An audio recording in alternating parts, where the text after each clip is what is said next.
পতিত স্বৈরাচার শেখ হাসিনার মৃত্যু নিয়ে হঠাৎ করে গুঞ্জন শুরু হয়েছে যে আদতে শেখ হাসিনা বেঁচে আছেন না মারা গিয়েছেন, কি অবস্থায় আছেন। শেখ হাসিনা হয়তো আর জীবিত নেই, তিনি মৃত্যুবরণ করেছেন। ইন্না লিল্লাহি ওয়া ইন্না ইলাইহি রাজিউন। আওয়ামী লীগের সভাপতি শেখ হাসিনা কিছুক্ষণ আগে মারা গেছেন। এখন ব্রেকিং নিউজ হচ্ছে, কোন অনলাইনে ইতিমধ্যে এসেছে। আমিও বলে রাখি, আপনারা যদি চট্টগ্রামের দিকে তাকান, দাবি করেন আমরা কি আমলকি মুখে চুষবো? আর যারা গরুর মুত খায়, তাই গোশ খাওয়ানোওয়ালাদের সাথে মুতওয়ালারা কিভাবে পারবে আমাকে বলেন তো? যারা গরুর কলিজা খায় আর যারা গরুর গোবর খায়, এই কলিজা খাওয়ানোওয়ালাদের সাথে ওরা পারবে কিভাবে? এই বাংলাদেশের প্রথম স্বৈরাচার ছিল শেখ মুজিব। এই কথাটা বলতে অনেকে দ্বিধান্বিত হয়ে পড়ে এখনো। ভোট চুরি বাংলাদেশের শেখ হাসিনা প্রথম করে নাই। 1973 সালে 7 মার্চের ইলেকশনে ভোট চুরি হয়। গুম, খুন, প্রশাসনিক দৌরাত্ম্য, প্রশাসনিক লুটপাট, এই একটা কাজও শেখ হাসিনার হাত দিয়ে শুরু করা না। প্রত্যেকটা কাজ শেখ মুজিবের হাত দিয়ে শুরু করা এবং এটাকে শিল্পের পর্যায়ে নিয়ে গেছে শেখ হাসিনা। উল্লেখযোগ্য আলেমদেরকে ফাঁসিতে ঝুলিয়ে হত্যা করা হয়েছে। আমরা এই বিচার নিশ্চিত না করা পর্যন্ত দুনিয়ার কোন শক্তি নাই আমাদেরকে রাজপথ থেকে উৎখাত করবে। শেখ হাসিনা 2015 সালে ভারতকে একটা অর্থনৈতিক অঞ্চল দেয়, খুবই ঝুঁকিপূর্ণ একটা এলাকা, চট্টগ্রামের মিরসরাই এবং ফেনীতে, এবং এটা অনেক বড় এরিয়া নিয়ে। প্রিয় দর্শক শ্রোতা, ইতিমধ্যে সোশ্যাল মিডিয়ায় তোলপাড় সৃষ্টি হয়েছে, শেখ হাসিনা ভারতে মারা গিয়েছে। হয়তো নিশ্চয়ই আপনি যারা সোশ্যাল মিডিয়া ব্যবহার করে থাকেন, ইতিমধ্যে এই খবরটি কিন্তু আপনার কানের মধ্যে পৌঁছে গিয়েছে। আসলে কি ভাই শেখ হাসিনা মারা গেছে? তাহলে যদি মারা নাই গিয়ে থাকে তাহলে কেন সোশ্যাল মিডিয়ায় তোলপাড় সৃষ্টি হচ্ছে? শেখ হাসিনার মৃত্যুর খবরটি সব কিছুর বিস্তারিত জানতে চলেছেন, গোপন কিছু রহস্য। প্রিয় দর্শক শ্রোতা, কেন শেখ হাসিনার মৃত্যুর খবরটি নিয়ে পুরো সোশ্যাল মিডিয়ায় তোলপাড় সৃষ্টি হলো, সব কিছুর বিস্তারিত বিশ্লেষণ আজকের এই ভিডিওর মাধ্যমে আপনারা জানতে পারবেন। সবাইকে বলবো ধৈর্য সহকারে আজকের ভিডিওটি আপনাদেরকে দেখতে হবে এবং না টেনে দেখবেন এবং পুরো ভিডিওটি আপনারা দেখবেন, সকল বিশ্লেষকের আলোচনাগুলো আপনারা শুনবেন, তাহলেই সব কিছু খোলাসা আপনারা জানতে পারবেন বা বুঝতে পারবেন। তো চলুন তাহলে আর কথা না বাড়াই, সরাসরি একটা লাইক দিয়ে মূল নিউজে চলে যাই। শেখ হাসিনার মৃত্যু হয়েছে, আওয়ামী লীগের মৃত্যু হয়েছে, সাথে সাথে জয় বাংলারও মৃত্যু হয়েছে। আবার যদি সেই জয় বাংলা নিয়ে তোমরা কান্নাকাটি করো ভাই, এর থেকে লজ্জার তো কিছু নাই। তোমাদের লজ্জা লাগে না? তোমাদের তো ঘোরাই নাই, চাবুক নিয়ে কী করবা? হ্যাঁ, জয় বাংলা নিয়ে পড়ে আসছো, জয় বাংলা জীবনে বাংলাদেশে পুনর্বাসন হবে? হ্যাঁ, অনেকেই বলতেছে যে আমাদের স্বাধীনতার স্লোগান ছিল জয় বাংলা, স্বাধীন বাংলার এটা ছিল, গালি দিতে পারলাম না। বাংলাদেশ জিন্দাবাদ ছিল স্বাধীন বাংলার স্লোগান। জয় বাংলা স্লোগান দিছে শেখ হাসিনা প্রতিষ্ঠিত করছে। এই যে লাস্ট 15.5 বছর শেখ হাসিনা প্রতিষ্ঠিত করছে। ওনারা জাতীয় স্লোগান জয় বাংলা এটা পাশ করছিল, এটা বাতিল করে দিয়েছে। সঠিক সিদ্ধান্ত। জাতীয় স্লোগান তো জয় বাংলা না, এটা একটা দলের স্লোগান। এটা একটা দলের স্লোগান জয় বাংলা, এটা জাতীয় স্লোগান না। জাতীয় স্লোগান হচ্ছে বাংলাদেশ জিন্দাবাদ, ঠিক না? বাংলাদেশ জিন্দাবাদ এটা হচ্ছে জাতীয় স্লোগান। জয় বাংলা জাতীয় স্লোগান ছিল না। এখন যদি তোমরা সেই মৃত যে মরে গেছে তাকে টানাটানি করে জীবিত করার জন্য, সেটা জীবিত হবে না। বাংলাদেশে তো আওয়ামী লীগের মৃত্যু হয়েছে, বাংলাদেশে তো শেখ হাসিনার মৃত্যু হয়েছে। আওয়ামী লীগ বাংলাদেশে পুনর্বাসন হবে না, শেখ হাসিনাও বাংলাদেশে পুনর্বাসন হবে না। তো এই জয় বাংলাতে কি করবা ভাই? এই জয় বাংলাতে কি করবা? তোমাদেরকে লজ্জা লাগে না ফেসবুকে এভাবে পোস্ট করো? একটু বিন্দুমাত্র লজ্জা লাগে না যে আজকে 4টা মাস হয়ে যায় কোথাও নিজের একটা মিছিল করতে পারলা না, কোথাও একটা সমাবেশ করতে পারলা না, একজন নেতা যে নেতৃত্ব দিবে তাকেই তোমরা সিলেকশন করতে পারলা না, এখন আসছো তোমরা জয় বাংলা নিয়ে। এই জয় বাংলা কেন পুনর্বাসন হবে না জানো? এই আওয়ামী লীগ কেন বাংলাদেশে পুনর্বাসন হতে পারবে না? কারণ বিগত সময়ে সেই আপনার শেখ হাসিনা দেশে ফেরার পর থেকে আজ পর্যন্ত শেখ হাসিনার বিকল্প কাউকে আওয়ামী লীগ তৈরি করতে পারে নাই। আওয়ামী লীগ না, এটা শেখ হাসিনাই তৈরি হতে দেয় নাই বিকল্প কাউকে। কারণ শেখ হাসিনা এটা হুমকি মনে করতো, যার একজন হয়ে যাবে সে চায় নাই, তার ভাই ব্রাদার কারো দেয় নাই, তার গোষ্ঠীর কাউকে দেয় নাই। কেন দেয় নাই? সে চাইছে একক আধিপত্য বিস্তার করতে। সে ছিল তার দলের ভিতরে স্বৈরাচার। বাংলাদেশে তো স্বৈরাচার ছিল, তার দলের স্বৈরাচার ছিল সে, বুঝতে পারছেন? তো সেই এর বিকল্প কারো তৈরি করতে পারে না, এটা তো ব্যর্থতা আওয়ামী লীগের। ওই যে বারবার করে বলতেন না যে বিএনপি ক্ষমতায় আসলে প্রধানমন্ত্রী কে হবে, বলতেন না? কিন্তু আমরা একটা কথা বলতাম যে শেখ হাসিনা পতন হওয়ার পরে আওয়ামী লীগের দায়িত্ব কে নেবে সেটা চিন্তা ভাবনা করো। যে আওয়ামী লীগ আজকে 4টা মাসে একজন ব্যক্তিকে সিলেকশন করতে পারলো না যে বাংলাদেশের নেতৃত্ব দিবে, সে আওয়ামী লীগ পুনর্বাসন হবে এই স্বপ্ন দেখে আবার বিএনপির সাথে তুলনা করে। বিএনপি 17.5 বছর ক্ষমতা আসছে না, 17.5 বছর পরে তাদের দিকে তাকাইছেন আল্লাহ। আরে ভাই, বিএনপি তো সবাই ছিল দেশে, তোমার কি আছে? বিএনপির সাথে তোমাদের তুলনা কি জন্য করো? বিএনপি শুধু অনলি 1% দেশের বাইরে ছিল, তারেক রহমান এখনো বাইরে, আর সবই তো দেশে। বেগম খালেদা জিয়া জেলে থাকছে, সে দেশ ত্যাগ করে নাই, আপসীন নেত্রী। শেখ হাসিনা যদি বলতো যে আমি দেশ ত্যাগ করবো না, আমাকে আপনারা কারাগারে নেন, সেনাবাহিনীকে বলতো যে আমাকে সেনা হেফাজতে নেন, কারণ বাপের ক্ষমতা ছিল সেনাবাহিনীর ভিতর থেকে তাকে মেরে আসা, কেউ পারতো না। শেখ হাসিনা ভালো করেই জানে যে বাংলাদেশে এই আমি পড়ে যাওয়ার পর আর কোনোদিন পুনর্বাসন হবে না, সো বাংলাদেশের দেশে থেকে জেল খাটার কোনো মানে হয় না, আমি বাইরে চলে যাই। এটা শেখ হাসিনা খুব ভালো করে জানতে জন্য চলে গেছে। তো যে জয় বাংলার মৃত্যু হয়েছে, যে শেখ হাসিনার মৃত্যু হয়েছে, যে আওয়ামী লীগের মৃত্যু হয়েছে, এই মৃত জয় বাংলাকে নিয়ে জীবিত করার চেষ্টা করো না, যেটা কখনো সম্ভব না। বাংলাদেশের জয় বাংলা আর জীবিত হবে না, আওয়ামী লীগও জীবিত হবে না, সব সম্ভাবনাই শেষ। হইলে কিছু চমক এই 4 মাসে আওয়ামী লীগ দেখাইতো, একটাও দেখাইতে পারে নাই। 1000 লোক এক জায়গায় জড়ো করতে পারে নাই, 1000 লোক বাদ দিলাম, 100 লোক এক জায়গায় জড়ো করতে পারে নাই। এই বাংলাদেশের প্রথম স্বৈরাচার ছিল শেখ মুজিব। এই কথাটা বলতে অনেকে দ্বিধান্বিত হয়ে পড়ে এখনো। ভোট চুরি বাংলাদেশের শেখ হাসিনা প্রথম করে নাই। 1973 সালে 7 মার্চের ইলেকশনে ভোট চুরি হয়। গুম, খুন, প্রশাসনিক দৌরাত্ম্য, প্রশাসনিক লুটপাট, এই একটা কাজও শেখ হাসিনার হাত দিয়ে শুরু করা না। প্রত্যেকটা কাজ শেখ মুজিবের হাত দিয়ে শুরু করা এবং এটাকে শিল্পের পর্যায়ে নিয়ে গেছে শেখ হাসিনা। এই যে এত চেতনার কথা বলে, মুক্তিযুদ্ধের চেতনা, অমক চেতনা, তমক চেতনা, মুক্তিযোদ্ধাদের পরে কি শেখ হাসিনা সিম্প্যাথি দেখিয়েছে কখনো? কখনো দেখায় নাই। তার কারণ আপনাদের মনে থাকার কথা, এই ঢাকার মেয়র ছিল সাদেক হোসেন খোকা সাহেব, একজন গেরিলা যোদ্ধা যার রক্তের উপর দিয়ে বাংলাদেশ স্বাধীন হয়েছে। সেই সাদেক হোসেন খোকাকে স্বাধীন বাংলাদেশে এসে মরার সুযোগ দেয় নাই ওই স্বৈরাচারী শেখ হাসিনা।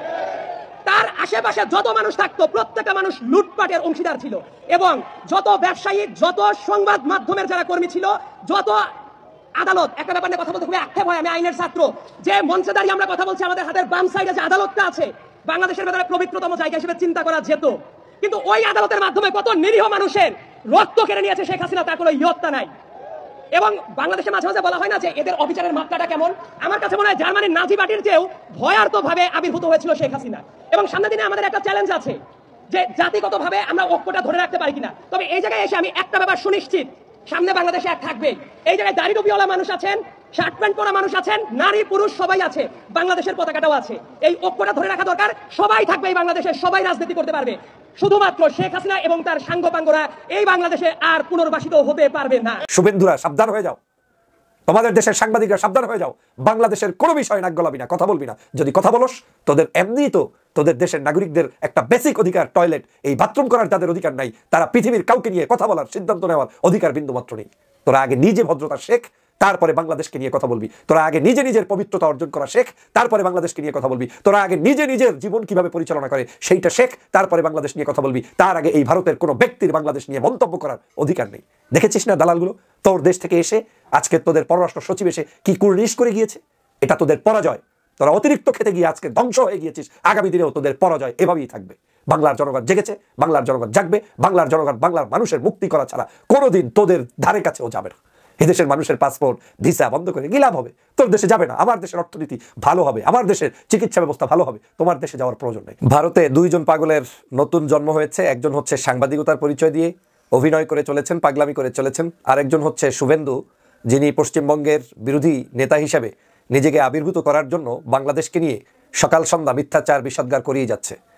কিন্তু এই বিষাদগার এবং মিথ্যাচারের পিছনে কিছু পরিকল্পিত পদ্ধতি রয়েছে, যেটা খুব সূক্ষ্মভাবে তারা করে যাচ্ছে, সেটা বাংলাদেশের জনগণকে বুঝতে হবে। গতকালকের এই শুভেন্দু নতুন করে আবার বলছেন বাংলাদেশে শেখ হাসিনাকে প্লেনে করে ঢাকা এয়ারপোর্টে নামাতে হবে এবং সেখান থেকে তিনি প্রধানমন্ত্রী হিসেবেই বাংলাদেশে প্রবেশ করবেন। কত বড় ধৃষ্টতা, কত বড় অন্যায়, কত বড় মিথ্যাচার, যেখানে আমার দেশের সরকার হিসেবেই শেখ হাসিনা পালায়ন করেছে, এখান থেকে পালিয়ে গিয়ে নিজের দল সব কিছু ছেড়ে দিয়ে তারপরে নিজের জীবনকে আত্মরক্ষা করেছে, সেই নেত্রীকে এখনো প্রধানমন্ত্রী উপাধি দিয়ে যাচ্ছে।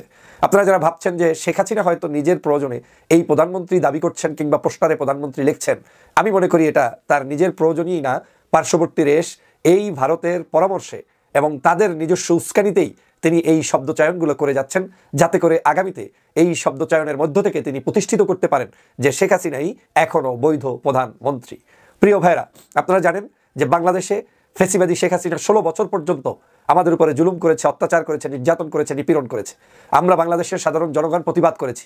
পার্শ্ববর্তী দেশ, গণতন্ত্র হিসেবে দাবি করা দেশ ভারত আমাদের পাশে একটা মুহূর্তের জন্য দাঁড়ায়নি। তখন এই ভোটচোর শেখ হাসিনাকে মেনে নিয়ে ভারতের সরকারি দল, বিরোধী দল সবাই মিলে যৌথ উদ্যোগে বাংলাদেশকে শোষণ করার জন্য অনৈতিকভাবে তারা তাকে সমর্থন জানিয়েই গিয়েছে। কিন্তু যখন আমরা সফল হয়েছি আন্দোলন করে, আমাদের দেশের টক বগা যুবকরা যখন রক্ত ঝরিয়ে শহীদ হয়ে, অসুস্থ হয়ে, প্রত্যেকের অঙ্গ প্রত্যঙ্গ হানি করে তারপরে যে আজকের এই বিজয়ে ছিনিয়ে এনেছেন, তখনই তাদের মূলত হৃদয়ে সমস্যা তৈরি হয়ে গিয়েছে। তারা এখন কোনোভাবে বাংলাদেশের এই স্বাধীনতাকে মেনে নিতে পারছে না। সে কারণে এই শুভেন্দুদের মতো পাগলদেরকে রাস্তায় নামিয়ে তারপরে এখন নতুন নতুন করে আমাদেরকে সবক দেওয়া শুরু করেছে। তো এই শুভেন্দুরা এখন বলার চেষ্টা করছে বাংলাদেশ আইএস হয়ে যাচ্ছে, বাংলাদেশ তালেবান হয়ে যাচ্ছে, বাংলাদেশ জঙ্গিবাদ হয়ে যাচ্ছে, বাংলাদেশের এই সরকার জঙ্গিবাদের সরকার, এই বাংলাদেশের সরকার আরব বিশ্বের যেভাবে রাষ্ট্র পরিচালিত হয় সেই রকম করে সরকার, এখানে কোনো গণতন্ত্র নেই। অথচ গত 16 বছরে বাংলাদেশে একটা ভোট হয়নি। তাহলে এই শুভেন্দুরা এই বক্তব্যগুলো দিচ্ছে কেন? দিচ্ছে প্রথমত হচ্ছে একটা মহাপরিকল্পনার অংশ হিসেবে বাংলাদেশকে খাটো করে বিশ্বের কাছে উপস্থাপন করার জন্য, এবং বাংলাদেশে আস্তে আস্তে করে ওই শেখ হাসিনার প্রীতি আবার এস্টাবলিশ করার জন্যই তারা এই বক্তব্য দিয়ে চলেছে। ভারত যে শকটা খেয়েছে, বাংলাদেশের জনগণ যে জুতা দিয়ে লাথি মেরেছে, তাদের গালে যে চটপাঘাত করেছে, এইটা কোনোভাবেই আর সহ্য করতে না পেরে এখন পাগলের প্রলাপ বুনছেন আমার দেশের রাষ্ট্র ব্যবস্থা নিয়ে, আমার দেশের সংস্কার নিয়ে, আমার দেশের সরকার ব্যবস্থা নিয়ে চরম মাত্রায় এখন অ্যালার্জিতে পরিণত হয়ে তারা এখন দিন দিন তাদের অবস্থানকে পরিষ্কার করছেন। তারা পাগল হয়ে যাচ্ছেন, তারা সকাল সন্ধ্যা বকছেন, এবং এমনভাবে বকছেন যে এখন বোঝাই যাচ্ছে যে এটা পরিকল্পনার অংশ। না হয় একজন পতিত স্বৈরাচার তাকে একজন রাজনৈতিক দলের এবং মোদির গোলামকে, মানে যে ব্যক্তি মোদির গোলামি করে রাজনীতি করছে, যার নিজস্ব পালস নাই, নিজস্ব কোনো শক্তি নাই, তিনি এই সকল মিডিয়ার সামনে এসে বক্তব্য দিয়ে বাংলাদেশে পরিকল্পিতভাবে শেখ হাসিনাকে আবার সুপ্রতিষ্ঠিত করার জন্য চেষ্টা চালিয়ে যাচ্ছে। অথচ আপনারা জানেন এই শেখ হাসিনা পালাতক, তিনি আদৌ জীবিত আছেন না মৃত্যুবরণ করেছেন, না কোথায় লুকিয়ে আছেন পৃথিবীর কেউ জানে না। ভারত তাকে নিয়ে কোন বক্সের মধ্যে ঢুকিয়ে রেখেছে, কোথায় বসে তাকে চাপ প্রয়োগ করে বক্তব্য দেওয়াচ্ছে, কিংবা তাকে কি শিখাচ্ছে, এই দেশের জনগণ সহ কেউ জানে না। একদিকে দাবি করছেন প্রধানমন্ত্রী, অন্যদিকে তাকে প্রধানমন্ত্রী হিসেবে বাংলাদেশের জনগণ গণভবনে দেখতে চায়, গণভবনে তার উপস্থিতি নাই। তার নেতাকর্মীদের বাংলাদেশে 15ই আগস্ট পর্যন্ত পালন করার মুরাদ নাই। বাংলাদেশে একটা তাহাজ্জুদের রক্ত ছাড়া 2-3 জন মানুষ ছাড়া একটা মিছিল করার যোগ্যতা যাদের নাই, তাও গোপনে, প্রকাশ্যে না, ওই যে আইএস তালেবানদের মতো করে যেটা তারা আমাদেরকে বলার চেষ্টা করছেন, সেভাবে করে তারা এই ষড়যন্ত্র করছে। আর তারা নাকি এয়ারপোর্টে আসবেন বিমানে করে। একজন সাংবাদিকের কয়েকদিন আগে দেখলেন বাংলাদেশের জমি দখল করার শখ জেগেছে। বাংলাদেশের যে আমাদের ল্যান্ড রয়েছে, চট্টগ্রামকে দখল করার জন্য তার বিশেষ একটি উদ্দেশ্যে তিনি সকাল সন্ধ্যা ভিডিও বানিয়েই যেতে চান। তোদের এত গায়ে জ্বালাপালা কেন? তোরা বাংলাদেশের কে? ভারতের বাংলাদেশের ভিতরে কি চাস? তোদের এই বাংলাদেশের মধ্যে ক্ষমতা দেখানো, কথা বলার বিন্দুমাত্র অধিকারই তো নাই। শেখ হাসিনা 2015 সালে ভারতকে একটা অর্থনৈতিক অঞ্চল দেয়, খুবই ঝুঁকিপূর্ণ একটা এলাকা চট্টগ্রামের মিরসরাই এবং ফেনীতে, এবং এটা অনেক বড় এরিয়া নিয়ে। ওই অর্থনৈতিক জোন দিলেই শেষ ছিল না, ওইখানে ইন্ডিয়ানরা বাংলাদেশি পরিচয়ে জমি কিনছে এবং সেখানে দখল নিচ্ছে। তো অনেক সময় দ্বিগুণ 3 গুণ দামেও জমি কিনছে। তো এই বিষয়গুলো আমাদের কাছে নোটিশ আসে, আগে থেকেই কনফার্ম ছিলাম না। ব্যারিস্টার ফুয়াদ ভাই ইনফরমেশন দেওয়ার পরে আরও বেশি আলোচনা হচ্ছে এটা নিয়ে। তো আমরা যারা ভারতের আগ্রাসনের বিরুদ্ধে লড়াই করছি দীর্ঘদিন ধরে, তারা এই বিষয়টা মাথায় রেখে একটা প্রোগ্রাম দিয়েছি, আপনারা একটু দেখবেন। ভারতের আগ্রাসন থেকে ফেনী চট্টগ্রাম রক্ষা করো, ইন্ডিয়ান ইকোনমিক জোন বাতিল করো, 11 ডিসেম্বর 2024 বুধবার বিকাল 3:30 স্থান জাতীয় প্রেস ক্লাব। তো এই প্রোগ্রামটা আমরা আজকে সন্ধ্যার দিকে দিয়েছি আলোচনা করে যে আমরা এই অঞ্চলে ইন্ডিয়াকে যে অর্থনৈতিক জোনের নামে জায়গা বরাদ্দ দিয়েছে হাসিনা, এটা বাতিল করতে হবে। আমি আপনাদেরকে একটা কথা বলি যে একবার যদি কোমর শক্ত করে দাঁড়ান তাহলে ফলাফল কি হয়? তাহলে যেটা ফলাফল হয় এই যেটা, এখন ঢাকায় ইউরোপের নতুন 8 দেশের ভিসা মিলবে। এই দেশগুলোর ভিসা ইন্ডিয়া থেকে নিতে হতো, এখন নতুন করে নিতে হবে না। 8টা দেশ, ইউরোপের 8টা দেশ, প্রক্রিয়া চলছে। জাস্ট আমরা বলছিলাম যে কোমরটা শক্ত করে রাখেন, সব আপনার পায়ের তলায় এসে হাজিরা দিবে। তার প্রমাণ হলো এটা, অস্ট্রেলিয়া জিতে ইন্ডিয়া থেকে প্রসেস করতে হবে না, বাংলাদেশে হতে যাচ্ছে। কেন? এটা শুধুমাত্র মেরুদণ্ড সোজা করে দাঁড়ানোর ফলে। আমরা যখন বর্জন আন্দোলন করছিলাম, ভারতের পণ্য বর্জন, তখন অনেকে হাসি তামাশা করেছে, এটা দিয়ে কী হবে, এটা দিয়ে কী হবে, কী হবে। আমি বললাম যুদ্ধ করতে অস্ত্র লাগে, কিন্তু বর্জন করতে অস্ত্র লাগে না, বর্জনটাই সবচেয়ে শক্তিশালী অস্ত্র। এই বর্জন যখন ফিলিস্তিনে নাগরিক হত্যা করেছে, তখন ইসরায়েলি পণ্য, আমেরিকান পণ্য বর্জন করা হয়েছে বিভিন্ন সময়, এবং সেই রকম বর্জনই এখন এই বর্জনটা আমরা করছি, ভারতের পণ্য বর্জন। অনেকে ভুলে গেছেন, আবার প্যারাশুট নারিকেল তেল কিনছেন, রূপচাঁদা তেল কিনছেন, হিমালয়া ডাবর ভাটিকা কিনছেন, আমলা কিনছেন, ফরচুন সরিষার তেল কিনছেন। আমি বলি যে আবার শুরু করেন, এটার উপরে আমল করেন সবাই। আর বুধবারে সবাই জাতীয় প্রেস ক্লাবে আসবেন। এটা প্রথম প্রোগ্রাম এই ইপিজেটের এই যে ইকোনমিক জোন যে দিচ্ছে শেখ হাসিনা, এটা বাতিল করার জন্য। দেখেন, আপনাদেরকে একটা প্রশ্ন জিজ্ঞাসা করি। ভারতের যে চিকেন নেক অঞ্চলটা আছে, সেই চিকেন নেক অঞ্চলে যদি বাংলাদেশ বলে এখানে আমাকে ইকোনমিক জোন দেন, দেবে? বলেন, দেবে? বলেন, দেবে না। এই যে দেখাচ্ছি বিষয়টা এইরকম অনেকটা, এই তো দেখেন, এই যে এটা একটু কাটি, ওকে, আচ্ছা এখান থেকে দেখি। এই যে এই চিকন অঞ্চল ভারতের, এখানে যদি চিকেন নেকের এখানে যদি বলে ভারতকে, এখানে যদি বলে আমাকে 10 বিঘা জমি দেন, ঠিক আছে, দেবে? ঠিক তেমনই এই যে চিকন অঞ্চল, এখানে শেখ হাসিনা জমিটা দিচ্ছে, এই যে এখানে মিরসরাই, ফেনী এবং মিরসরাই জায়গাটাতে, এই জায়গাটাতে দিয়েছে। ঠিক আছে, তাহলে ইন্ডিয়াকে এখানে যদি জায়গা দিত আমরা নেপাল ভুটানে যেতে পারতাম, কিন্তু এইখানে দিছে। আবার দেখেন এখানে, এই যে এখানে আমি আপনাদেরকে বলি, এটা রাঙ্গামাটি আর পাশে সিলেট, এখান থেকে মাত্র 40 কিলোমিটার। তাহলে ইন্ডিয়া যদি আমাদের জায়গা দেয়, রাস্তা দেয়, তাহলে এই 40 কিলোমিটার আমরা যেতে পারবো রাঙ্গামাটি থেকে সিলেটে। সেটা না দেওয়াতে এখান থেকে ঘুরে এই দিক দিয়ে চট্টগ্রামে আসে, এই দিক দিয়ে ঘুরে এই দিক দিয়ে এসে সিলেট আসতে হয়। 400 কিলোমিটার দূরত্ব ঘুরতে হয়, 400 কিলোমিটার দূরত্ব ঘুরতে হয়। শেখ হাসিনা তো কোনোদিন বলেনি যে ভারত তুমি ট্রানজিট দাও, আমি রাঙ্গামাটি থেকে খাগড়া সিলেট যাব, চেয়েছে? চায়নি। ঠিক আছে, তো এই যে বাংলাদেশের যে ক্ষতিগুলো শেখ হাসিনা করছে, তার আজকে এটা প্রমাণ। আজকে আমি আপনাদেরকে বলি যে ফেনী মিরসরাই যে জায়গাটাতে দিয়েছে, ভারতের ওরা একটা এজেন্ডা নিছে, জমি কিনবে। তো এমনিতেই আমরা জমি কেনা বেচা হয়, ধরেন 1 বিঘা জমি প্রতি শতক 2 লাখ টাকা করে। এরা ইন্ডিয়ানদের কাছে তো জমি বিক্রি করবো না, তাই না? ওরা এখানে যেটা করছে আপনার হলো 2 গুণ 3 গুণ দামে নিচ্ছে, এই কাজগুলো করছে। তো সিম্পলি আমরা যদি ষড়যন্ত্র থেকে বাঁচতে চাই, তাহলে এই জায়গাটা লক করতে হবে। ঠিক আছে, লক না করলে বিপদ। তো যারা দেখছেন তাদেরকে অ্যালার্ট, আগামী বুধবার বিকালে দেখা হচ্ছে 3:30টার দিকে জাতীয় প্রেস ক্লাবে প্রতিবাদে অংশ নেব। প্রথমে ঢাকাতে প্রতিবাদ হবে, এরপরে ফেনীতে, চট্টগ্রামে মিরসরাই প্রোগ্রাম হবে। আমরা কোনোভাবেই আমাদের এই গুরুত্বপূর্ণ চিকেন নেক অঞ্চলে ইন্ডিয়াকে ইকোনমিক জোন দিতে পারি না। শেখ হাসিনা, যার জন্মের সমস্যা, যে বাংলাদেশের জন্ম কিনা সন্দেহ আমাদের, সেই কাজটা করছে। কিন্তু আমরা বাংলাদেশের সন্তান নাগরিক, আমরা এটা কি হতে দেব? আমরা এটা হতে দেব না। ফেনীতে একটা বড় বিমানবন্দর ছিল, এই বড় বিমানবন্দরটা কখনো চালু করতে দেয় নাই। এই বড় বিমানবন্দরের মধ্যে কয়েক ডজন বিমান হলো আন্ডারগ্রাউন্ডে রাখতে পারতো ব্রিটিশ সময়ে। সেই বিমানবন্দরের মাঝখানে রানওয়ের উপরে একটা স্কুল বানাইছে, যেন বিমানবন্দর কোনোদিন চালু না হয়। কুমিল্লা বিমানবন্দর, এইখানেও এরকমভাবে বিমানবন্দরের উপরে ইপিজেড বানাইছে শয়তানি করে, শয়তানি করে ইপিজেড বানাইছে যেন কোনোদিন চালু না হয়। এগুলো কোন ষড়যন্ত্র এটা আমরা জানি। আমরা এগুলো একটা একটা করে সমস্যার সমাধান করবো ইনশাল্লাহ। শুক্রবারে দেখা হচ্ছে জাতীয় প্রেস ক্লাবে। সবাই দালালি ছাড়েন, কোমর সোজা করেন, মেরুদণ্ড সোজা করেন, ইনশাল্লাহ আমরা পারবো সব সমস্যার সমাধান করতে। আপনারা পারবেন, আমরা পারবো।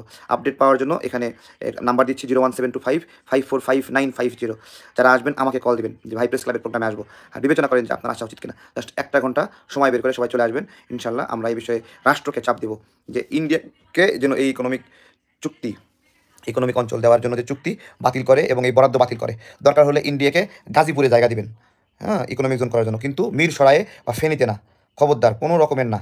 হাসিনা এখানে সমুদ্রের পারে এখানে ইকোনমিক জোন দিছে সমুদ্র থেকে সুবিধা দেওয়ার জন্য, পাশাপাশি এখান থেকে সরাসরি আগরতলা এদিকে যোগাযোগ করার জন্য। কিন্তু এইটা যে একটা ঝুঁকিপূর্ণ এলাকা, সেইটা বিবেচনায় নিছে নাকি দেশকে বিপদে ফেলার জন্য এটা করছে আমি জানি না। তবে এইটা ঠিক আছে, আপনারা সবাই আসবেন জাতীয় প্রেস ক্লাবে ইনশাল্লাহ। ভালো থাকবেন, বিদায় নিচ্ছি। আসসালামু আলাইকুম। খবরটা একটু একে শেয়ার করে জানাই দেবেন। ফেনী থেকে ভারত খেদাবো, আমরা ইন্ডিয়ানদের খেদাবো। সোজা হিসাব, 10 লাখ ইন্ডিয়ান বাংলাদেশে আছে না, থাকবে না। অবৈধ যত ইন্ডিয়ান আছে সব বের করে দেবো, যারা বৈধ হবে। এটা দর্শক শ্রোতা, আশা করি সবগুলো ভিডিও দেখেছেন, সব বিশ্লেষকের আলোচনাগুলো আপনারা শুনেছেন। অবশ্যই আপনাদের মূল্যবান মতামত এবার কমেন্ট বক্সে জানিয়ে দিন। ভিডিওগুলো দেখার পরে কি বুঝলেন, কি জানলেন, সেই প্রেক্ষিতে আপনাদের মূল্যবান মতামত ভিডিওর কমেন্ট বক্সে জানান। আর হ্যাঁ প্রিয় দর্শক শ্রোতা, আপনারা সকলেই জানেন আমাদের এই চ্যানেল থেকে প্রতিনিয়ত নিত্য নতুন আপডেট নিউজ, গরম খবরগুলো আমরা দেওয়ার চেষ্টা করে থাকি ইনশাল্লাহ। অবশ্যই আপনাদের মূল্যবান মতামত কমেন্ট বক্সে জানাবেন। আর কেমন ধরনের ভিডিও দিলে আপনারা খুশি হন বা কেমন ধরনের ভিডিও চান, সেটি কিন্তু আপনারা কমেন্ট বক্সে জানাতে পারবেন। আর আমাদের এই চ্যানেল নাসির ইসলামিক মিডিয়া সেন্টারে যদি আপনারা নতুন হয়ে থাকেন, প্রতিনিয়ত এ ধরনের সকল প্রকার নিত্য নতুন আপডেট নিউজ, গরম খবরগুলো পেতে আমাদের এই চ্যানেলটি সাবস্ক্রাইব করে দিবেন। যারা ইতিমধ্যে করে দিয়েছেন সবাইকে অসংখ্য ধন্যবাদ জানিয়ে ভিডিওটি এখানে শেষ করছি। আবারও দেখা হবে, কথা হবে নতুন কোনো টপিক, নতুন কোনো ভিডিও নিয়ে। ভালো থাকবেন সবাই, আল্লাহ হাফেজ।